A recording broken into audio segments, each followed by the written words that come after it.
O Ministério da Igreja na Atualidade. Este será o título da nossa quarta lição do primeiro trimestre do ano de 2023 da classe Juvenis.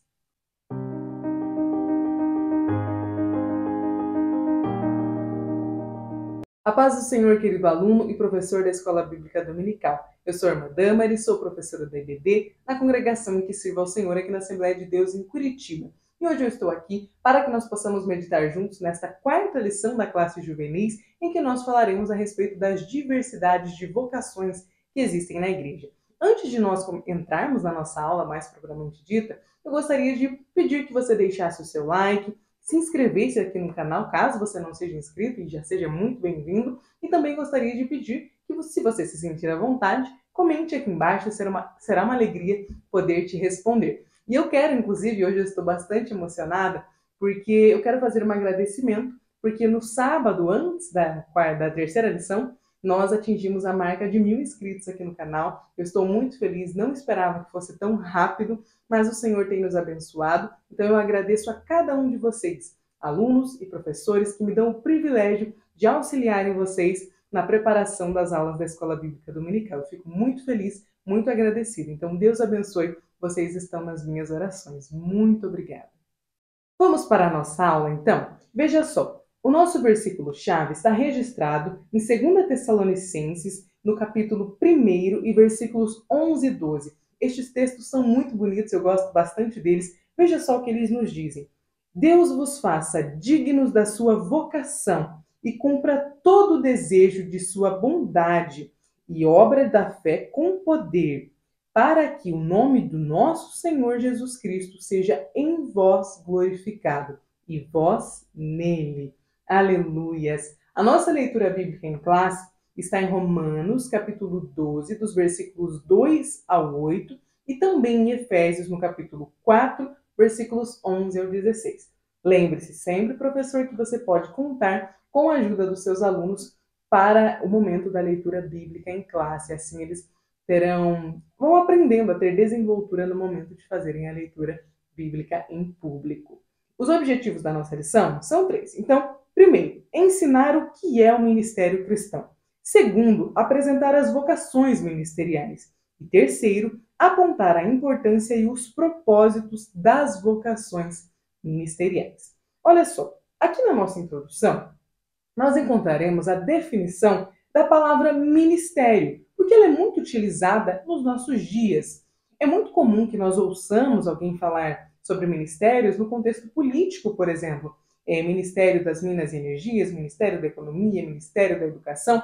É muito comum, né? Faz parte do nosso dia a dia ouvir falar em ministério quando se trata de política. Mas também é muito usado no contexto eclesiástico, no contexto da igreja. Então veja só, ministério pode ser uma palavra, né, aplicado a um grupo de congregações que estão sob a mesma liderança pastoral e também se aplica a pessoas que compõem a liderança da igreja, sejam elas pastores, presbíteros, evangelistas, como também a pequenos grupos de pessoas que estão servindo a Deus em um determinado segmento, seja no louvor, na juventude ou nos adolescentes. Então você já deve ter ouvido alguém dizer assim: a irmã que atua no ministério infantil faz um excelente trabalho. Ou talvez você tenha ouvido alguém dizer: o casal que atua no ministério de jovens são muito usados por Deus. Então, veja que nós estamos acostumados no meio cristão a utilizar a palavra ministério. Mas o que seria ministério cristão? Este é o título do nosso primeiro tópico e responderemos, então, esta pergunta a respeito do que é ministério no âmbito cristão. Olha só o que a revista nos diz. A igreja é composta por pessoas. Antes de nós continuarmos, é muito válido que isso fique bem frisado na nossa mente e também na mente dos nossos adolescentes. A igreja é composta por pessoas. Às vezes, nós chegamos até a igreja esperando um nível de perfeição que não é alcançado pelas pessoas, que não é alcançado por nós, mas nós gostamos de exigir isso do outro.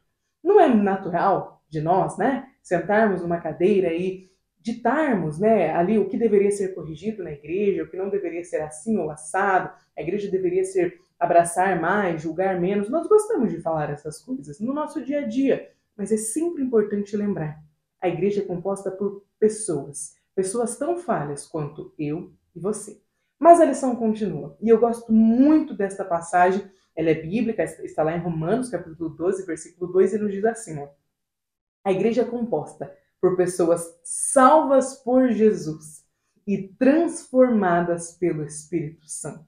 Nós não somos pessoas comuns e nem somos pessoas perfeitas, mas nós somos pessoas que deram um passo a mais em direção ao Senhor Jesus e entregaram a sua vida a Ele e têm permitido que diariamente o Espírito Santo nos transforme. Então a igreja é composta por pessoas que reconhecem o seu erro e que estão dispostas a melhorar constantemente. Olha que coisa linda para se usar como a descrição do que é a igreja. Continuando, a igreja tem o propósito de anunciar o evangelho do Senhor, de obedecer os seus mandamentos, de servir uns aos outros e, assim, dessa forma, ser um sinal vivo da presença do reino de Deus nesse mundo. É nesta perspectiva que nós precisamos compreender o que é o ministério cristão. Deus, por meio do seu Espírito, capacitou a sua igreja para servir aos seus propósitos. Somente Deus pode dar um ministério a alguém. O ministério não é algo que nós tomamos, pegamos, usurpamos, é algo que Deus nos dá. É Ele que nos capacita para exercer um ministério dentro da igreja. E veja como a lição continua dizendo: o ministério cristão é uma vocação sagrada e espiritual dada por Deus ao crente. A natureza principal do ministério é o serviço a Deus, ao reino e à igreja.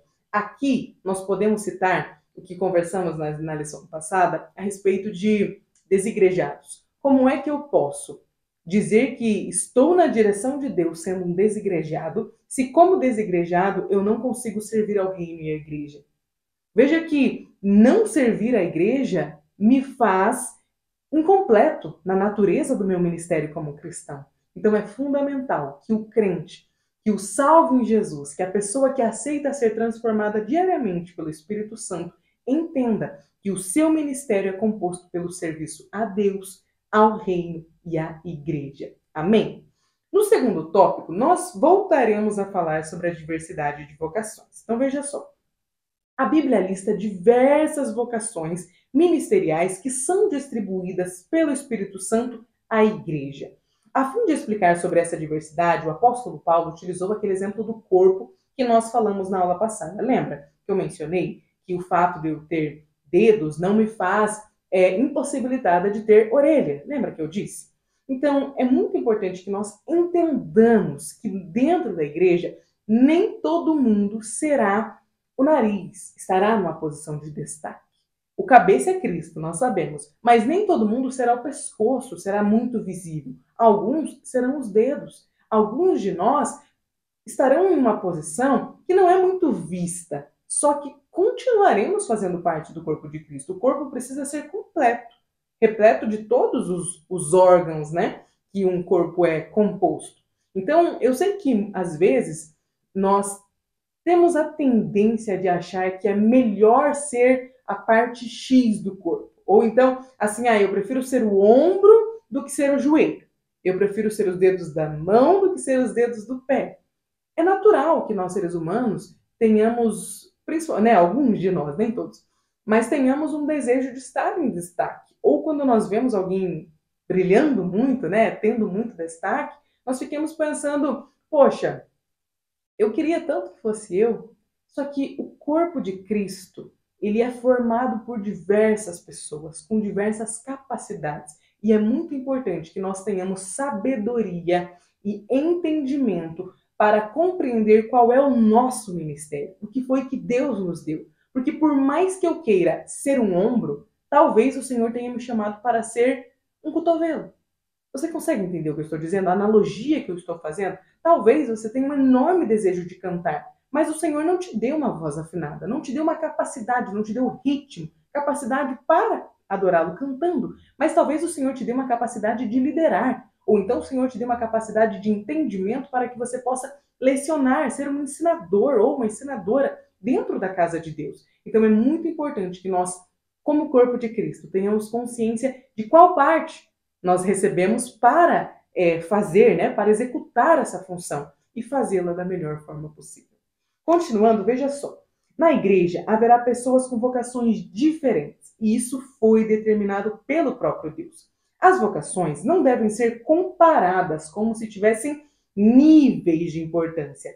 Todas elas são dadas pelo Senhor e possuem grande valor pelo reino de Deus. É muito importante que nós tenhamos este entendimento de reino, de corpo, de unidade. Como eu falei na aula passada, os nossos membros, né, do corpo, eles possuem uma independência, mas ao mesmo tempo uma dependência. Então, os meus dedos são livres das minhas orelhas, mas para coçar as minhas orelhas eu preciso do meu dedo. Lembra desse exemplo? Por que é muito importante que nós entendamos isso?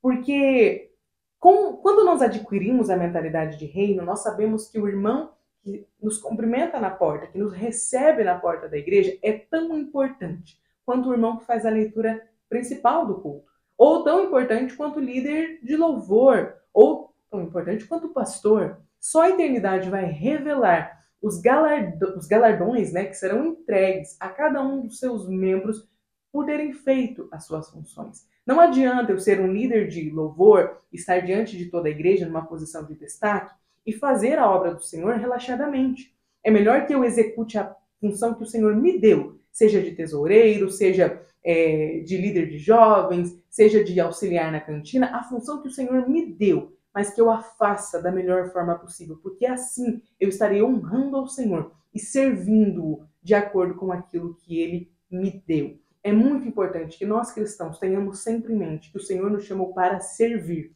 O propósito de Deus na nossa vida é que nós possamos servir. É melhor. Melhor no sentido de agradar ao nosso ego, não é mesmo? Ser servido. Nós gostamos de ser servidos, mas o Senhor não nos convidou para ser servidos no reino. Ele nos chamou, Ele nos convocou para servir. Ele foi o primeiro exemplo de serviço. Ele veio para servir. Então, que nós possamos aprender com Cristo. Nós estamos aqui para servir. Então, seja lá qual for a função que o Senhor te deu na igreja, que você possa exercê-la da melhor forma possível e ensinar os seus adolescentes a fazerem o mesmo. Amém? Continuando, aqui no subtópico do ponto 2, nós falaremos sobre os apóstolos. Então, veja só. Lá no texto de Efésios, capítulo 4, versículo 11, o apóstolo Paulo diz assim: "E ele mesmo, o Senhor, deu uns para apóstolos, outros para profetas, outros para evangelistas e outros para pastores e doutores." Então agora nós falaremos dos apóstolos. Inicialmente, lá no Novo Testamento, a palavra apóstolo era usada para se referir ao grupo de discípulos de Jesus que testemunharam a ressurreição, estiveram ao lado de Jesus no início. Então veja só, esta palavra aplicava-se a pessoas comissionadas e enviadas pela igreja como missionários ou com alguma responsabilidade. Já no tópico 2.2, nós falaremos sobre o que eram estes profetas do quais o apóstolo Paulo estava falando. Então veja só, eles eram líderes cristãos que falavam sob a direção direta do Espírito Santo, entregando a mensagem de Deus para a igreja ou para a sociedade. A função de um profeta na igreja, até hoje, tá? Ela inclui proclamar e interpretar a mensagem de Deus através do dom de profecia e da direção do Espírito Santo. Ninguém levanta para profetizar de si mesmo, ou pelo menos não deveria. Mas, quando alguém se levanta para profetizar, ele está na direção do Espírito Santo, porque é o Senhor quem fala. A gente tem, no meio cristão, fala-se muito sobre as profetadas, né? Que são aquelas pessoas que acabam falando de si, trazendo ali uma mensagem que elas acham que seja importante. Mas isso não é bíblico. E não é o ideal que no reino de Deus, né, no corpo de Cristo, nós tenhamos alguém falando algo que não seja na direção do Espírito Santo. Porque só o Senhor conhece o futuro. Só o Senhor sabe, sonda os nossos corações e nos conhece verdadeiramente. Então, quando Ele usa profetas para falar conosco, é porque Ele deseja nos dar uma mensagem. Que seja repreendido todo o espírito de profetada dentro das nossas igrejas, porque traz muitas, fugiu a palavra agora, traz muitos prejuízos para o reino de Deus. Ouvir alguém que fala em nome de Deus, mas que não foi inspirado pelo Senhor. Que o Senhor nos ajude nesse sentido. Veja que nem sempre a profecia aponta para o futuro. Antes, porém, ela tem o propósito de admoestar, consolar, exortar e edificar, como a Bíblia nos fala em Atos e também em 1 Coríntios. A mensagem do profeta, ela não deve ser considerada infalível. Acabei de falar das profetadas. Mas ela deve passar pelo crivo das Escrituras e pelo julgamento da igreja, como o apóstolo Paulo nos ensinou lá em 1 Coríntios, capítulo 14. Os evangelistas, eles são servos de Deus capacitados e comissionados para pregar o evangelho. Veja que os evangelistas lá na Bíblia, né, eles já eram as pessoas que tinham a capacidade de comunicar o evangelho a pessoas distintas, como era o caso de Filipe, que prega, né, ao eunuco, ele pregava o evangelho e muitas pessoas e multidões foram batizadas. Então, o papel, né, de evangelistas naquela época e hoje continua sendo o papel de alguém que é inspirado pelo Senhor para pregar a palavra de Deus, para anunciar o evangelho. Então, a diferença de evangelista e pastor seria que o pastor cuida da igreja, nós já falaremos sobre pastores, enquanto o evangelista sai da igreja para ministrar a palavra de Deus.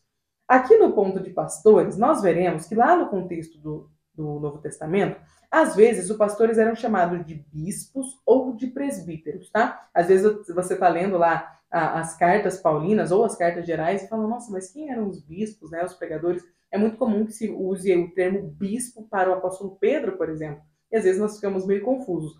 Mas era um termo que significa pastor, tá? Veja que atualmente os pastores são aqueles que cuidam das ovelhas do Senhor Jesus. São líderes da igreja local, são responsáveis pela direção da igreja, pelo ensino da escritura e também pelo pastoreio dos membros da igreja e de suas famílias. Pastorear é cuidar, é discipular e é aconselhar. A tarefa de um pastor também é zelar pela sã doutrina, é ensinar a palavra de Deus para a igreja e liderar a igreja local, organizando seus eventos, auxiliando ali no preparo das ministrações, auxiliando para que a palavra de Deus seja sempre ministrada da melhor forma possível na igreja. Então, cabe ao pastor decidir o que acontecerá, quando acontecerá e da forma que acontecerá. No ponto 2.5, nós veremos sobre os doutores. Então, veja só. Eles são mestres que possuem o dom especial para proclamar e ensinar as Escrituras. Temos doutores na igreja ainda hoje, graças a Deus, e lá na igreja primitiva também tinham. É por isso que Paulo estava citando-os. Então veja só, os doutores são responsáveis por ensinar a mensagem de Deus de forma bíblica e de forma fiel. O propósito do ensino bíblico é fortalecer o conhecimento da verdade e é levar a igreja ao conhecimento de Deus e ao compromisso de obedecê-lo. O ensino sistemático da Escritura é essencial para o amadurecimento do crente e também para o fortalecimento de sua fé, como nós vemos lá na carta de 2 Timóteo, capítulo 1, versículos 11 ao 14, que o apóstolo Paulo escreveu ao jovem pastor Timóteo. Continuando, aqui no ponto 3, nós falaremos sobre o propósito das vocações. Por que é que o Senhor dá vocações distintas? Porque o Senhor concede ministérios diferentes a cada um de nós. Veja só, aqui está a resposta. As vocações, elas são sagradas e elas são entregues por Deus para a igreja por causa de alguns propósitos. Os ministérios cristãos, eles possuem alguns objetivos. O apóstolo Paulo os menciona em sua carta aos Efésios. Então veja só. Primeiro, aperfeiçoamento. Cada crente deve aperfeiçoar-se ao longo do tempo. Não devemos estagnar na fé. Nós não devemos vir a Cristo de uma forma e continuar da mesma forma por toda a vida. O ideal, né, o que se espera, é que nós possamos ir crescendo em graça e em conhecimento. Conforme nós vamos ficando crentes mais maduros e não precisamos mais do leite espiritual, como o apóstolo Paulo nos ensina, nós podemos nos alimentar de um alimento com mais substância. Né? A gente consegue aguentar um jantar mais forte, uma palavra de Deus que confronta mais. Então, quanto mais confrontados somos, a ideia é que mais nós atinjamos, né, um crescimento espiritual. A ideia é que conforme o Senhor vai nos provando, Ele também vai nos aprovando e então nós vamos atingindo uma estatura cada vez maior e melhor. Então, as vocações servem para nos aperfeiçoar. Segundo, elas também servem para a unidade da fé. A fé do cristão precisa ser bíblica Isso significa que o crescimento da fé depende do ensino, do discipulado e do pastoreio. Os cristãos precisam ter unidade na fé. Isso significa entender quem é Jesus, conhecer o seu evangelho e obedecer aos seus mandamentos. Veja só, quanto mais nós conhecemos a Cristo, quanto mais perto nós estamos de Cristo, mais capacidade de sermos um só, de termos unidade com os nossos irmãos, nós temos. Porque quanto mais longe de Deus nós estamos, mais intolerantes nós somos aos nossos irmãos na fé. Quanto mais distantes nós estamos de Deus, da palavra dele, do confronto diário com o Espírito Santo, mais capacidade de entrar em choque com os nossos irmãos nós temos. Porque quando nós estamos distantes de Deus, nós estamos entregues à nossa carne, ao nosso próprio eu. E o nosso próprio eu, ele tende a ser egoísta, ele tende a se colocar em primeiro lugar. E sempre que eu me coloco em primeiro lugar, é em detrimento de outros. Então é muito importante que nós estejamos o mais perto de Cristo possível. Só assim nós conseguiremos superar as nossas diferenças e ser um na fé com os nossos irmãos em Cristo Jesus.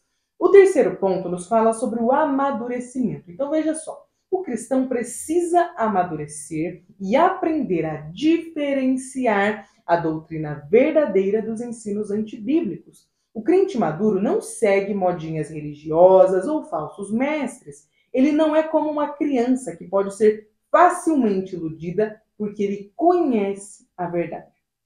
Um dos principais benefícios do amadurecimento espiritual é que nós temos discernimento para conseguir entender o que vem de Deus e o que não vem. Numa época como a que nós vivemos, por exemplo, onde o conhecimento é tão acessível, é muito fácil que nós sejamos tragados por falsos mestres, porque às vezes nós ouvimos uma pregação aqui no YouTube ou em uma outra plataforma de rede social e nós achamos que a pessoa fala bem, fala bonito, parece que o que ela está falando é o ideal. E muitas vezes nós agimos no oposto aos irmãos de Bereia, e ao invés de nós conferirmos o que está sendo dito, o que está sendo ensinado, nós tomamos por verdade, levamos para o nosso coração um ensinamento que não é verdadeiro. Então é muito importante que nós tenhamos amadurecimento na fé e na palavra de Deus. Eu só consigo identificar que algo não é bíblico se eu conhecer a Bíblia.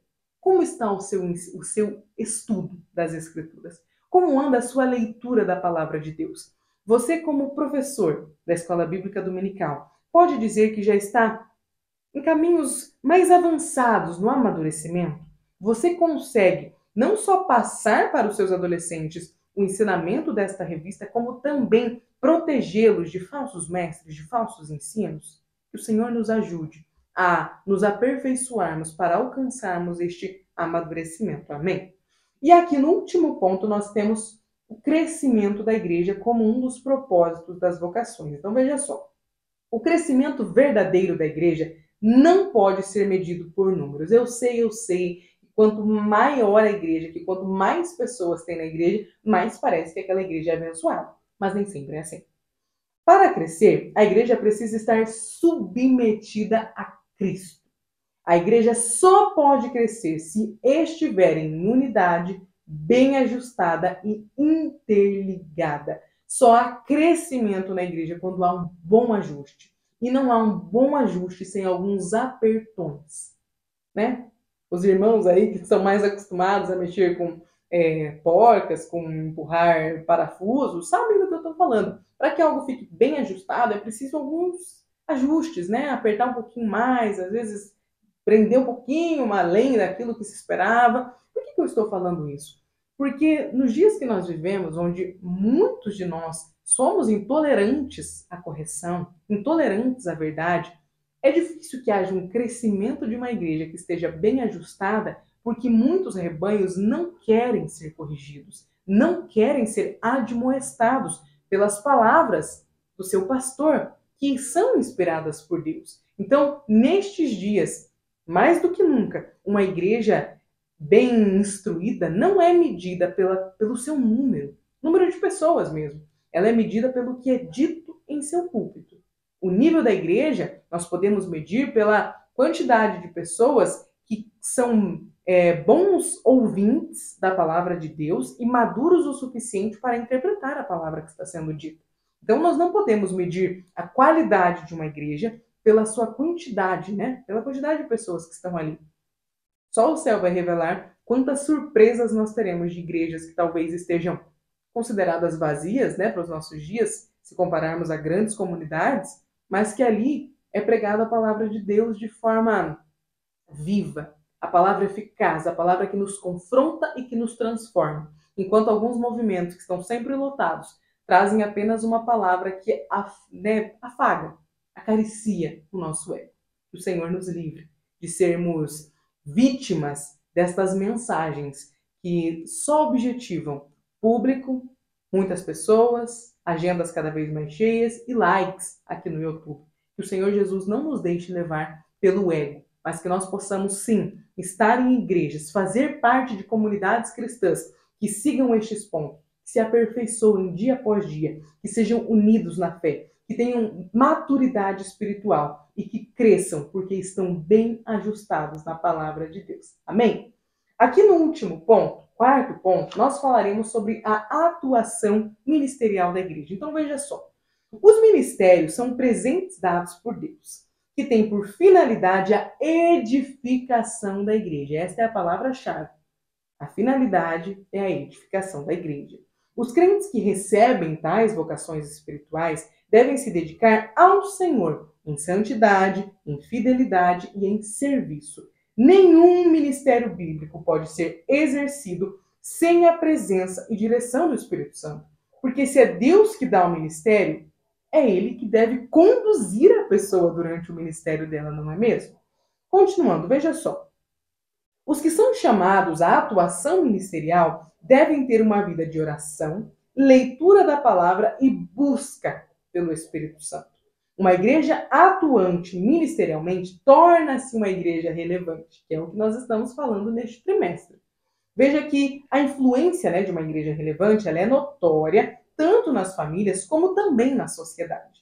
O ministério cristão exercido de forma bíblica e fidedigna edifica a igreja, alcança os perdidos, fortalece as famílias e aviva a fé de cada crente. O Espírito Santo, ainda hoje, continua vocacionando os crentes ao ministério. Quem é chamado para tal deve atentar-se e responder sim ao Senhor Jesus. É muito importante que nós tenhamos o entendimento de que, na atuação ministerial da igreja, quando nós temos irmãs capacitadas no ministério infantil, nós atingimos as crianças da igreja e atingimos os filhos dos irmãos que ali estão. Quando nós temos uma equipe do círculo de oração bem ajustada, aperfeiçoada na palavra, nós alcançamos as mulheres da igreja. Quando nós temos uma palavra que edifica no culto, que confronta, que exorta, que traz crescimento à igreja, nós temos ali irmãos, homens bem ajustados, bem fortalecidos na palavra. E então nós temos uma família bem fortalecida, bem edificada na palavra de Deus. E quando uma família é notoriamente edificada pela palavra de Deus, ela vai alcançar, ela vai atingir os meios da sociedade que ela influencia. Então imagina se nós estivermos em uma cidade, em um bairro, vamos falar de um bairro. Se nós estivermos em um bairro, 50 famílias bem ajustadas pela palavra de Deus, que influenciam diariamente a comunidade em que eles atuam, em que eles estão, imagina o quão relevante seria a igreja, o quanto cresceria o reino de Cristo se as nossas famílias chegassem na escola, no trabalho, no posto de saúde, no mercado, na venda, na quitanda. Se cada um de nós chegássemos nestes lugares influenciando o mundo com o nosso sorriso, com a nossa gentileza, com o nosso falar, com o nosso andar, com o nosso bom testemunho, será que a nossa igreja não seria ainda mais relevante por conta desta notoriedade? Seria, não é mesmo?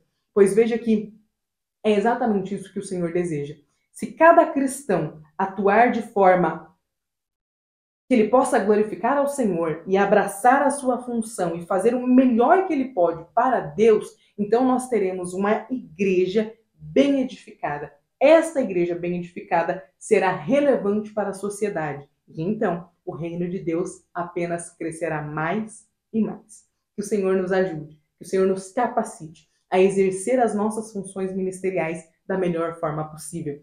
Nós que fomos chamados por Deus para ensinar na escola bíblica dominical, que nós tenhamos uma vida constante de oração, de estudo da palavra de Deus e de busca pelo Espírito Santo, porque só assim nós poderemos preparar aulas cujo centro, cujo a pessoa que nos guiará será o Espírito Santo de Deus. Então eu desejo, professor, que neste domingo o Senhor te use na sua classe de adolescentes. Eu desejo que o Senhor utilize a sua boca para que as palavras que você diga, que você profira na sua aula, possam alcançar os seus adolescentes e transformá-los.